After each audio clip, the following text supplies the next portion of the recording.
وہ بغیر اللہ کے حکم سے کچھ نہیں ہو سکتا. جو بھی کچھ ہوتا ہے وہ اللہ کے حکم سے ہوتا ہے، اور ہمیں اپنے دل میں یقین رکھنا ہے کہ جو بھی کچھ ہوتا وہ اللہ سے ہوتا ہے. ایسا یقین رکھنا جیسا صحابہ کرام رضی اللہ تعالی عنہم اجمعین کا ایمان تھا. ان کا ایمان کیسا تھا کہ جب ان کے اوپر جب کوئی مصیبتیں آتی، جب ان کے اوپر کوئی تکلیفیں آتی تو وہ غیر اللہ سے نہیں مانگتے، وہ کسی غیر کے سامنے نہیں جاتے، کسی غیر کے سامنے ہاتھ نہیں پھیلاتے، بلکہ وضو کرتے اور دوڑتے مسجد کی طرف اور اپنی حاجت پوری کروا لیتے، اللہ کے سامنے گڑ گڑاتے، اللہ کے سامنے روتے اور اپنی حاجت کو پوری کروا لیتے، اپنی ضرورت کو پوری کروا لیتے تھے. ایسا ایمان تھا صحابہ کرام رضی اللہ تعالیٰ عنہ. ایسا ایمان ہم سب کو بھی بنانا ہے میرے بھائیوں. ویسا ایمان تو ہمارا نہیں ہو سکتا، اس لیے کہ ہم تو صحابہ کرام رضی اللہ تعالیٰ عنہ اجمعین کے پاؤں کے دھول کے برابر نہیں ہو سکتے، لیکن اس کے طرز عمل کو ہمیں کرنا ہے. ان کے جو طور طریقہ تھا اس پہ ہمیں عمل کرنا پڑے گا، تب جا کر ہم کامیاب ہوں گے. اور اللہ کے ساتھ دوسری بات کہ اللہ کے ساتھ کسی کو شریک نہیں کرنا. اللہ کے ساتھ جو کسی کو شریک کرتا ہے، جو کسی کو شامل کرتا ہے، میرے بھائی اس کا ٹھکانہ جہنم ہے. حدیث کے اندر آتا ہے کہ شرک کرنے والے کی بخشائش نہیں ہے. اس لیے اللہ تعالیٰ نے فرمایا کہ اللہ کے ساتھ کسی کو شریک نہیں ٹھہرانا اور اللہ پر یقین رکھنا کہ جو بھی کچھ ہوتا ہے وہ سارے اللہ کے حکم سے ہی ہوتا ہے. میرے بھائیوں بزرگوں دوستو، توحید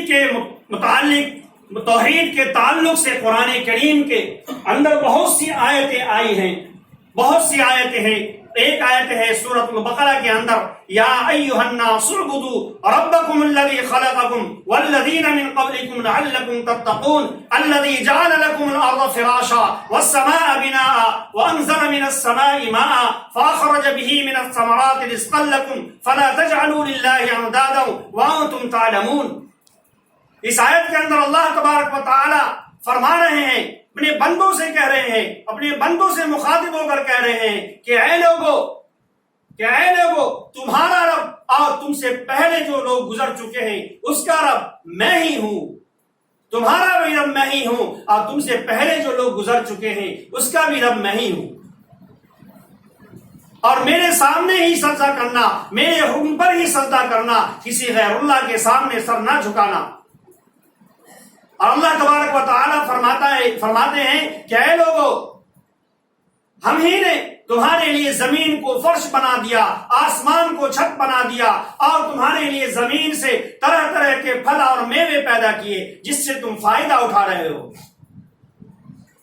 میرے بھائیو بزرگوں دوستو، کائنات کا ذرہ ذرہ یہ گواہی دیتا ہے، کائنات کی ہر ایک چیز یہ گواہی دیتی ہے کہ خالق، مالک، رازق اور معبود صرف اور صرف اللہ ہے، اس کے سوا کوئی نہیں.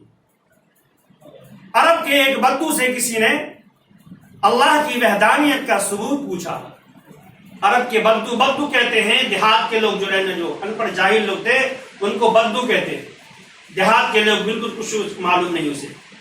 تو اس سے کسی نے اللہ تبارک و تعالیٰ کی وحدانیت کا ثبوت پوچھا تو وہ بدو برجستہ کہتا ہے سبحان اللہ سبحان اللہ. اونٹ کی مینگنی یہ اونٹ کا پتہ دیتی ہے کہ اس طرف اونٹ گیا ہے، اور قدم کے نشانات یہ چلنے والے کا پتہ دیتا ہے کہ یہاں سے انسان گزرا ہے یا جانور گزرا ہے.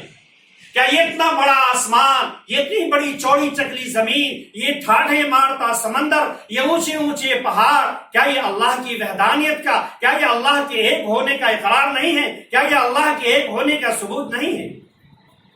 میرے بھائی بزرگوں دوستو، وقت ہو چکا ہے، اس لیے اللہ تبارک و تعالی ہم سب کو کہنے سننے سے زیادہ عمل کی توفیق عنایت فرمائے. آمین. واخر دعوانا الحمدللہ رب العالمین.